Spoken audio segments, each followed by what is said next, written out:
ఒకనాడు రాజశేఖర మహారాజు తన మంత్రులు పరివారంతో సహా వేటకు బయలుదేరాడు. ఆ రోజు ఎన్నడూ లేని విధంగా మనసు ప్రశాంతంగా ఉండడాన్ని, హృదయం సంతోషంతో నిండి ఉండడాన్ని గ్రహించాడు. మహామంత్రి, నేటి ఉదయం నుండి నా చుట్టూ అన్ని శుభశకునాలే కనిపిస్తున్నాయి. నా జీవితంలో ఏదో మంచి జరగబోతున్నట్లు, హృదయంలోని శోకం మొత్తం తొలగిపోనున్నట్లుగా అనిపిస్తుంది.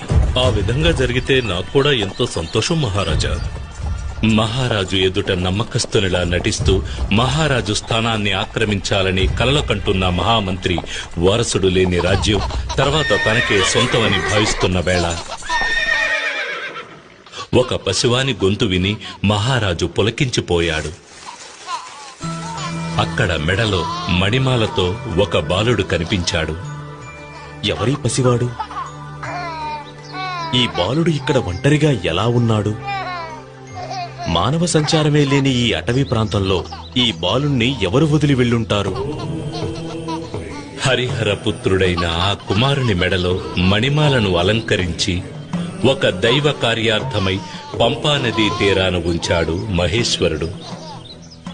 మృగాలు అధికంగా జీవించే ప్రదేశం ఇది. ఇక్కడ ఒక బాలుడు ఉన్నాడంటే అర్థమేమిటి? ఆ ఈశ్వరుడే నా మొరాలకించి కరుణతో ఈ బిడ్డను ప్రసాదించాడు.